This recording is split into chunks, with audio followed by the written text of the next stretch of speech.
পরিবেশ থেকে আমাদের অনেক মাছ কিন্তু হারিয়ে যাচ্ছে।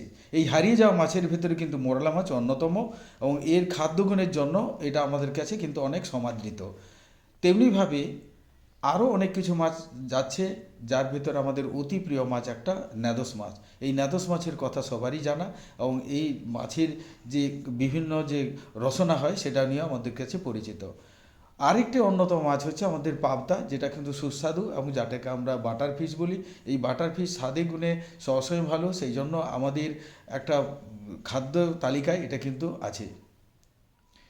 এছাড়া আমাদের যে দেশি মাগুরের কথা আমরা সবাই জানি, যে এই দেশি মাগুর কিন্তু আমাদের কাছে যথেষ্ট চাহিদাজনক, এবং এটা প্রতি কিলো প্রায় 1200 টাকা পর্যন্ত কিলো বিক্রি হয়।